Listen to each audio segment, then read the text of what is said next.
நம்மள பல பேர் லவ்ங்கிறத தப்பாக புரிஞ்சு வச்சுருக்கோம்.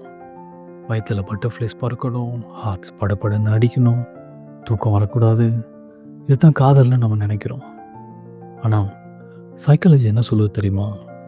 அது காதல் இல்லை, உங்கள் உடம்பு உங்களுக்கு சொல்கிற வார்னிங் சிக்னல். இது சேஃப் இல்லை, ஓடினுன்னு சொல்லுது. ஹெல்த்தி லவ் அப்படி இருக்காதுங்க. அதில் எக்ஸைட்டிங் இருக்காது, அது போரிங்காக இருக்கும். ஆமாம், boring in a good way. அது ஒரு சேஃப் ஹார்பர் மாதிரி அமைதியாக இருக்கும், ஸ்டேபிளாக இருக்கும், நாடகம் இருக்காது. ஒரு விஷயத்தை நல்லா புரிஞ்சுக்கோங்க.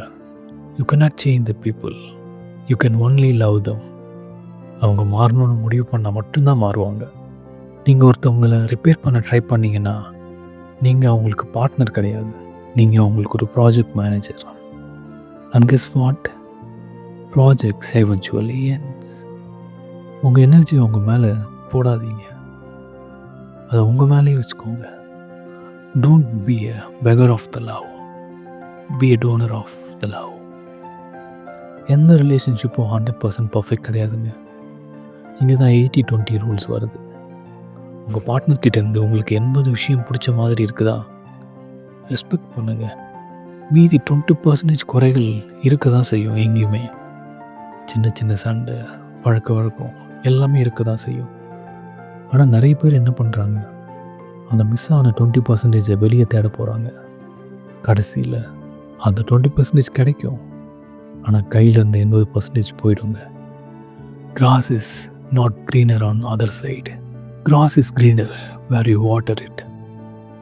கடைசியாக ஒரு உண்மை, காதலுங்கிறது ஒரு ஃபீலிங் மட்டும் இல்லை, அது ஒரு சாய்ஸ். ஆரம்பத்தில் இருக்கிற அந்த ஈர்ப்பு, அட்ராக்ஷன் குறையும் போது, முகத்தில் சுருக்கம் விழும்போது, வாழ்க்கை கஷ்டமாக மாறும்போது, அப்போவும் நான் உன் கூட தான் இருப்பேன்னு முடிவு பண்ணுறீங்க பாருங்கள், அதுதாங்க உண்மையான காதல்.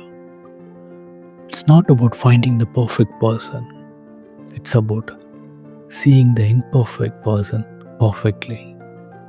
ஸோ ட்ராமாவை தேடாதீங்க, பீஸை தேடுங்க.